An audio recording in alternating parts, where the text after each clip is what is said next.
আজকের এই ঐতিহাসিক বিশ্লেষণে সবাইকে স্বাগত।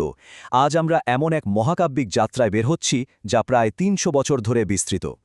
এটা শুধু ধুলোমাখা ইতিহাসের কোনো সাধারণ গল্প নয়, এটা চরম উত্থান, অতুলনীয় গৌরব আর এক চূড়ান্ত পতনের এক শ্বাসরুদ্ধকর আখ্যান। ভাবুন তো, একটা ছোট্ট সৈন্যদল কিভাবে আস্ত একটা অজেয় সাম্রাজ্য গড়ে তুলল যা গোটা ভারতবর্ষকে শাসন করেছিল, আর কিভাবে সেই বিশাল ইমারত একদিন তাসের ঘরের মতো হুড়মুড় করে ভেঙে পড়ল।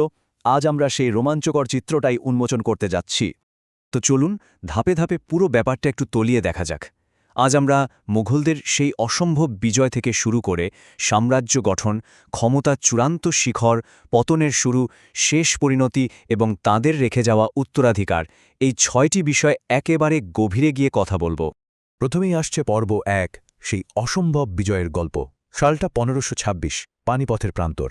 এই সাম্রাজ্যের প্রতিষ্ঠাতাকে একেবারে অবিশ্বাস্য এক প্রতিকূলতার মুখোমুখি হতে হয়েছিল। এই সংখ্যাটা একটু খেয়াল করুন, মাত্র ১২,০০০। একদিকে মুঘলদের ১২,০০০ সৈন্য, আর তাদের সামনে বিশাল ১,০০,০০০ সৈন্যের বাহিনী। একেবারে অসম্ভব একটা লড়াই, তাই না? কিন্তু তাদের হাতে ছিল বারুদ আর কামানের মতো একদম নতুন প্রযুক্তি, যা শত্রুপক্ষের হাতিদের মাঝে রীতিমতো আতঙ্ক ধরিয়ে দিয়েছিল। আর এই অসম্ভব জাদুটাই দেখিয়েছিলেন বাবর, মধ্য এশিয়ার এক হারানো রাজপুত্র, যিনি বারবার নিজের সিংহাসন খুইয়েছেন, ভাগ্যের খোঁজে এখানে ওখানে ঘুরেছেন। কিন্তু পানিপথের এই ময়দানে সেই পরাজিত মানুষটিই বাজিমাত করে দিল্লি জয় করে নিলেন। আক্ষরিক অর্থেই এই অবিশ্বাস্য বিজয়ের মধ্য দিয়েই জন্ম হল ভারতের ইতিহাসের সবচেয়ে শক্তিশালী সাম্রাজ্যের। এবার আসি দ্বিতীয় ধাপে, সামরিক বিজয় থেকে মুঘলরা কিভাবে একটি অজেয় সাম্রাজ্য বা সোনালী যুগ তৈরি করল। এবার আমরা সেই বিবর্তনটি দেখব। সম্রাট আকবর এই সাম্রাজ্যকে একদম শক্ত ভিতের উপর দাঁড় করান। মূলত ৩টা দুর্দান্ত কৌশল ছিল তার। প্রথমত, ধর্মীয় সহিষ্ণুতা, যা তাকে সব ধর্মের মানুষের কাছে তুমুল জনপ্রিয় করেছিল। দ্বিতীয়ত, রাজপুতদের সাথে মিত্রতা, এটা তাদের সামরিক আর রাজনৈতিক শক্তিকে যেন বহু গুণ বাড়িয়ে দেয়। আর শেষমেশ একটা দারুণ গোছানো শাসন ব্যবস্থা। ব্যাস, এই ৩ জাদুকরী কৌশলেই মুঘল সাম্রাজ্যের শিকড় ভারতের মাটিতে একেবারে গভীরভাবে গেঁথে গেল। এরপর সাম্রাজ্য পৌঁছায় তার চূড়ান্ত জাঁকজমক আর আবেগের শিখরে। সম্রাট শাহজাহান ভালোবাসার স্মৃতিতে নির্মাণ করলেন তাজমহল, বিশ্বের ৭ম আশ্চর্যের একটি।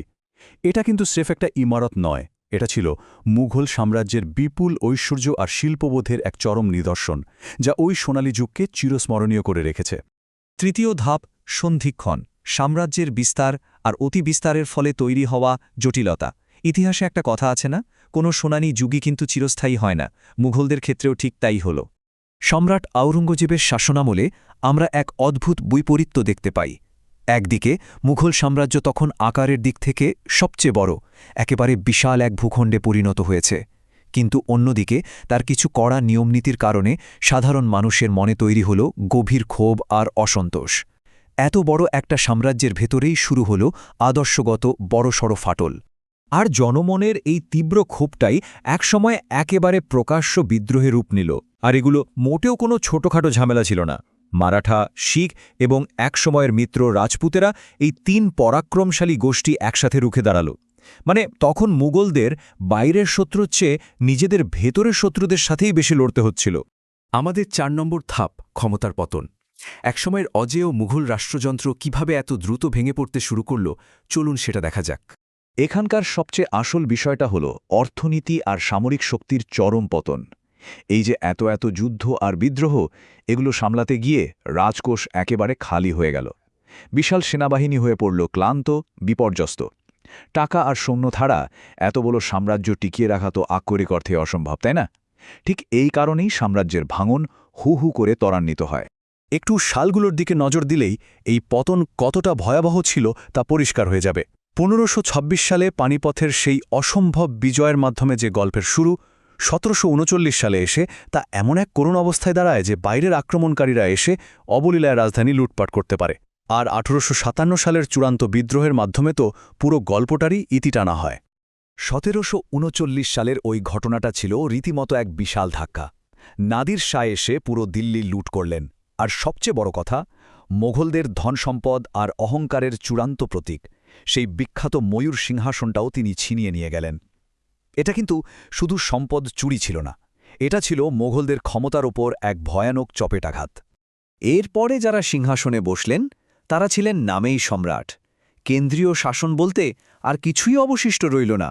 এক সময় যে মুঘল নামটা শুনলে গোটা ভারতবর্ষ থরথর করে কাঁপত, সেই নামটা স্রেফ একটা প্রতীকী উপাধিতে পরিণত হল। তাদের আসল কোনো ক্ষমতাই আর ছিল না। ৫ নম্বর ধাপে আমরা দেখব চূড়ান্ত নির্বাসন, এক বিশাল সাম্রাজ্যের এক করুণ আর মর্মান্তিক অবসান। সালটা 1857। সিপাহী বিদ্রোহের পর ব্রিটিশরা শেষ মুঘল সম্রাট বাহাদুর শাহ জাফরকে রেঙ্গুনে নির্বাসনে পাঠায়, আর এর মাধ্যমেই শেষ মুঘল সম্রাটকে তার নিজের দেশ, নিজের সিংহাসন থেকে একেবারে চিরতরে সরিয়ে দেওয়া হল। একাকী, ভগ্ন হৃদয়, সিংহাসনহীন। একবার ভাবুন তো, ৩০০ বছর ধরে শাসন করা এক প্রবল প্রতাপশালী মহাসাম্রাজ্যের শেষ পরিণতি হল এক নিঃসঙ্গ, ক্ষমতাচ্যুত বৃদ্ধের চোখের জলে। ইতিহাসের কি এক নির্মম অথচ অদ্ভুত কাব্যিক সমাপ্তি। আমাদের একেবারে শেষ ধাপ, উত্তরাধিকার। সাম্রাজ্য তো নেই, কিন্তু আমাদের দৈনন্দিন জীবনে আজও কি বেঁচে আছে সেটাই আমরা এখন জানব। আর এটা একটা দারুণ ব্যাপার আমাদের সামনে তুলে ধরে। রাজনৈতিক ক্ষমতার মৃত্যু হলেও সাংস্কৃতিক অবদান কিন্তু অমর হয়ে থাকে। এই যে তাজমহল বা লালকেল্লার মতো চোখ ধাঁধানো সব স্থাপত্য, কিংবা উর্দু ভাষার মতো দারুণ এক ভাষা, আর আমাদের সবার প্রিয় বিরিয়ানি, এসবই তো মুঘলদের রেখে যাওয়া সম্পদ, তাই না? এগুলো আজও কিন্তু আমাদের সংস্কৃতির সাথে একেবারে গভীরভাবে মিশে আছে। শেষ করার আগে আপনাদের জন্য একটা দারুণ প্রশ্ন রেখে যাচ্ছে। কিভাবে ৩০০ বছরের এক অজেয় সাম্রাজ্য পৃথিবীর মানচিত্র থেকে মুছে যাওয়ার পরও শেষ পর্যন্ত বেঁচে থাকে কেবল তার স্মৃতিস্তম্ভ, ভাষা আর সুস্বাদু সব খাবারের মাঝে? একটু ভেবে দেখবেন, তলোয়ারের জোরের চেয়ে সংস্কৃতির শেকড় যে কতটা গভীর হতে পারে, এটাই তার সবচেয়ে বড় প্রমাণ। আজকের এই বিশ্লেষণ এখানেই শেষ করছি।